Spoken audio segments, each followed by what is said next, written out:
Paz do Senhor, irmãos, estaremos neste vídeo dando continuação ao nosso vídeo anterior, cujo tema é o fim dos tempos e os falsos profetas.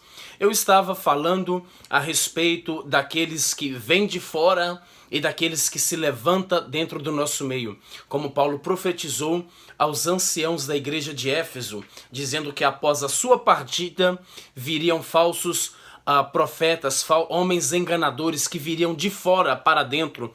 E ele também disse que surgiriam de dentro do nosso meio homens que não teriam piedade, não poupariam o rebanho, mas os seduziriam, enganariam, atraindo para si discípulos.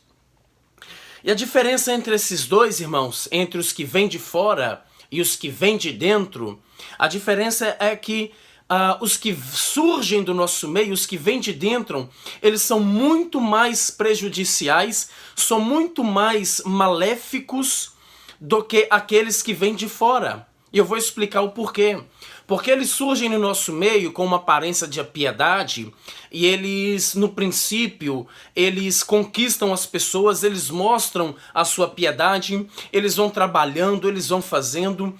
E alguns astutamente, alguns de maneira já projetada, eles vão fazendo tudo isso para ganhar crédito, para ganhar estabelecer a sua credibilidade. Alguns simplesmente porque se convertem, começam a servir a Deus e depois, na sua caminhada cristã, ele se apostata, ele se desvia do evangelho e começa a servir outro Deus. Mas quando isso acontece, irmãos, lá atrás ele já estabeleceu uma plataforma, ele já ganhou a sua credibilidade, ele já alcançou os seus seguidores, ele já ganhou a confiança, ele já fez muitas coisas que o tornaram digno de crédito.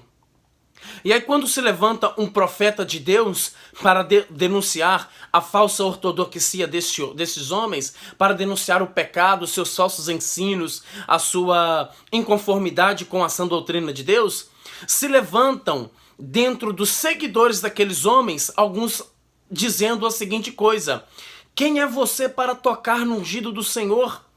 Quem é você para se levantar contra o ministério desse homem? Veja o que esse homem já fez, veja o que esse homem já fez no passado, veja quantas almas ele já conduziu a Cristo. Veja o tamanho do ministério desse homem. Deus não poderia ser na vida desse homem se ele não tivesse alcançado esse tanto de alma. Deus está na vida desse homem, é um homem de Deus. Veja quantas almas esse homem já batizou. Veja o ministério, veja quantas igrejas esse homem já implantou. Mas na realidade, na atualidade, ele não anda em conformidade com a palavra de Deus. Ele se apostatou do caminho de Deus. Ele se apostatou da verdade da palavra de Deus. Então esses homens, eles causam muito mais estrago, eles causam muito mais dano comparado com aqueles que vêm de fora, porque eles já têm a sua credibilidade, eles já criaram a sua estabilidade, a sua confiança, eles já ganharam do povo. Então, até que um número maior de pessoas comecem a cair as escamas e a compreender que aquele homem já não anda em conformidade com o evangelho do Senhor Jesus Cristo, esses homens já causou um estrago enorme no meio evangélico. E a motivação deles, irmãos, é o que Pedro vai dizer na sua segunda epístola, no capítulo 2. Ele começa assim afirmando: e também houve entre o povo falsos profetas, como entre vós haverá também falsos doutores, que introduzirão encobertamente heresias de perdição. Então Pedro está declarando que, da mesma maneira como houve entre o povo falsos profetas e falsos mestres, haverá entre nós esses tipos de pessoas que introduzirão encobertamente heresias de perdição. No versículo 2, ele torna a repetir o que Jesus disse no capítulo 24 do Evangelho de Mateus: e muitos seguirão as suas dissoluções, pelos quais será blasfemado o caminho da verdade. Pedro não diz que poucos ou alguns seguirão esses homens. O seu público é numeroso, o seu rebanho é incontável, o seu rebanho é enorme. Muitos seguirão estes homens. E Pedro, no versículo 3, ele diz qual é a motivação destes homens. E por avareza farão de vós negócio com palavras fingidas, sobre os quais já de largo tempo não será tardia a sentença e a sua perdição não dormita. Então Pedro deixa bem claro qual é a motivação destes homens: é a avareza, é o ganho, é os bens materiais, é o dízimo, é a oferta, é a prosperidade. Como nós podemos identificar estes homens? Através da sua motivação. Se eles falam muito de dinheiro, de prosperidade, falam muito em dízimo, em coisas terrenas, há uma grande possibilidade de este seu líder, de esta pessoa, ser um destes que Pedro está dizendo aqui em sua carta. Se ele fala muito mensagens para agradar os seus ouvintes, mensagens para massagear o ego, há uma grande possibilidade de ele ser um deste. Certa vez eu li, não sei se foi Martin Lloyd-Jones, creio que foi Martin Lloyd-Jones que disse que só pelo fato do pastor ou do pregador pregar só sobre o amor de Deus, isso já faz dele um falso profeta. Quem disse isso não é eu aqui não, esse bocoió aqui não. Quem disse isso foi Martin Lloyd-Jones. Se eu não estou enganado, foi ele que disse em um dos seus livros que eu li: só pelo fato do pregador ou do pastor só pregar sobre o amor, já faz dele um falso profeta. Por quê? Deus, ele não é só amor. Deus é justiça, Deus é santo.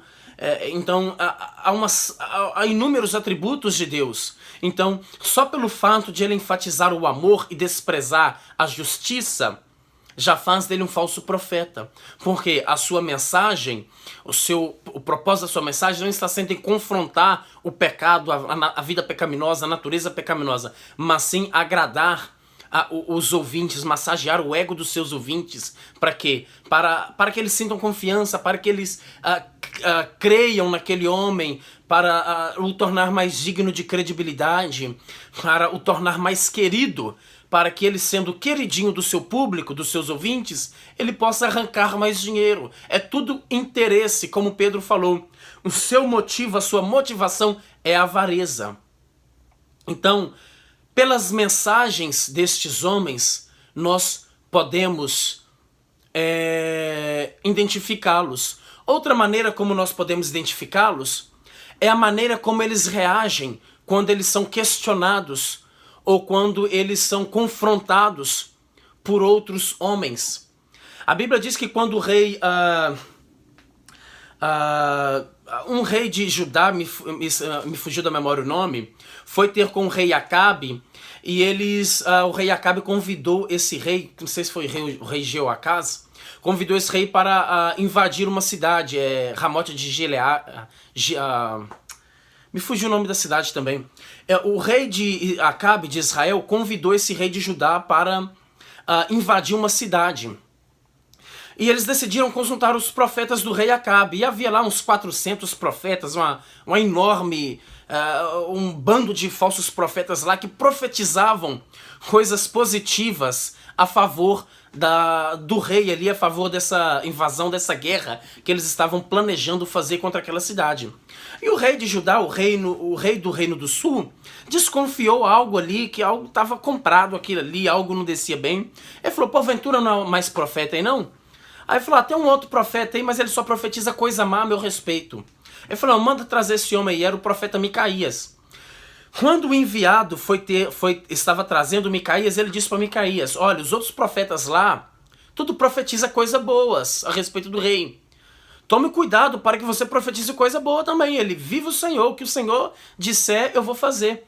Quando Micaías é trazido à presença daqueles dois reis, resumindo a história, ele tem uma visão ali, ele fala: eu vi as ovelhas de Israel dispersas pelos montes porque não havia um pastor e aquela coisa toda. Quando ele profetiza, ele relata aquela visão da parte de Deus que ele teve, um dos falsos profetas agride-o na cara. Ele agride o verdadeiro profeta, o falso profeta agride o verdadeiro profeta e diz assim: de onde saiu de mim o Espírito para falar na tua boca. Quer dizer, os falsos profetas, eles não aceitam ser confrontados.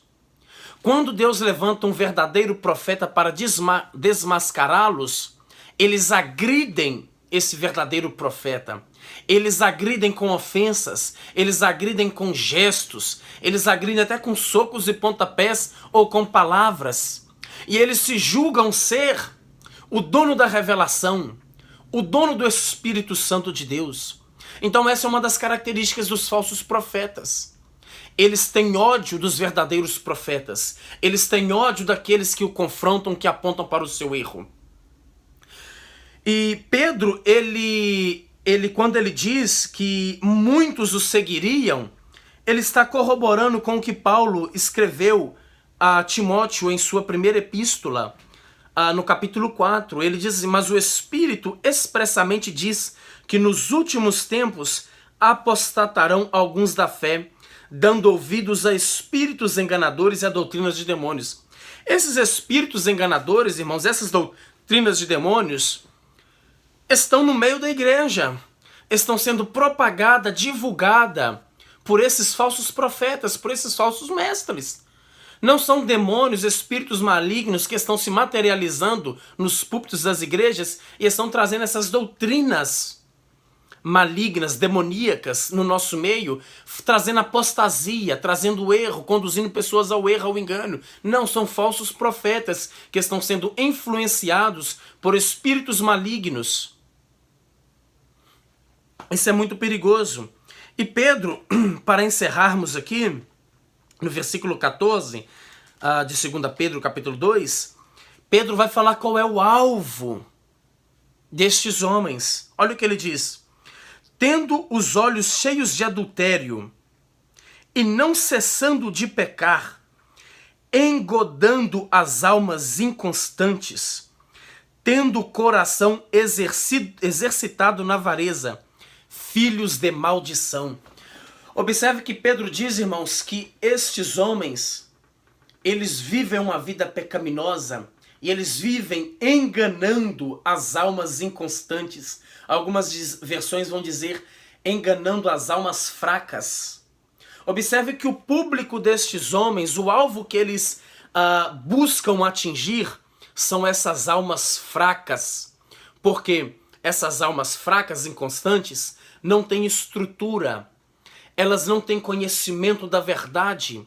Elas não sabem discernir entre um falso e um verdadeiro.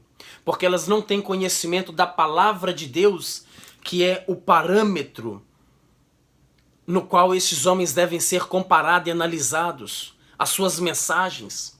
Essas almas fracas, inconstantes, são pessoas que são facilmente manipuladas e enganadas, porque elas não conhecem a verdade de Deus, que tem poder para libertá-las do poder sedutor, do poder enganador destes homens. Então esses homens, eles vão buscar este povo, eles vão buscar estas almas, este povo ignorante, esse povo que não gosta de estudar a Bíblia. Observe que esses falsos profetas, esses homens, irmãos, quando eles chegam numa cidade, eles já procuram aquelas igrejas mais liberal, onde não tem ensinamento sólido da palavra de Deus, aquelas igrejas onde tem muito oba-oba, aquelas igrejas neopentecostal que é só campanha, aquelas igrejas onde não tem um estudo bíblico na escola dominical, só tem oba-oba, só barulho.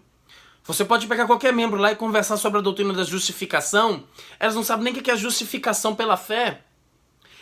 Esses tipos de pessoas, essas pessoas são o alvo destes homens, pessoas analfabetas biblicamente, pessoas que não conhecem doutrinas bíblicas, pessoas que não têm o hábito de se levantar no domingo pela manhã e ir a uma escola dominical, pessoas que não têm o hábito de sair numa quarta-feira de estudo de culto de doutrina e estudar a palavra de Deus. São pessoas que vivem atrás de movimentos, são pessoas que vivem atrás de campanhas, de bênçãos daqui, de prosperidades de lá. São esses tipos de pessoas que esses homens visam alcançar. Raramente você vê um falso profeta indo numa igreja sadia, numa igreja madura, numa igreja onde se prega a palavra de Deus sistematicamente, onde a palavra de Deus é ensinada sistematicamente. Por quê?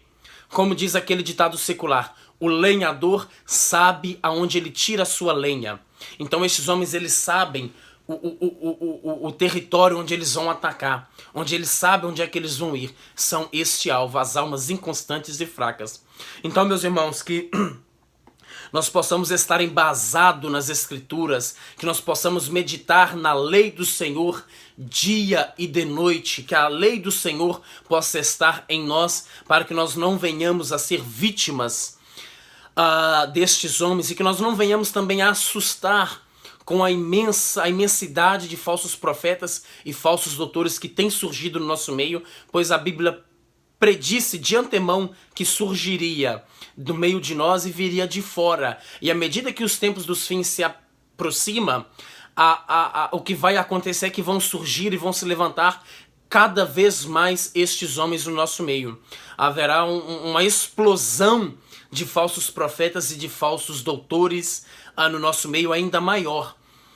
Não é de se assustar isso, é simplesmente o cumprimento da palavra de Deus, é simplesmente o cumprimento da profecia bíblica e simplesmente as coisas sendo preparadas para que o anticristo e o falso profeta do capítulo 13 de Apocalipse entre no cenário. Amém, meus irmãos? Que Deus os abençoe, fique com Jesus, mergulhe na palavra de Deus. Que Deus abençoe os vossos estudos. Amém.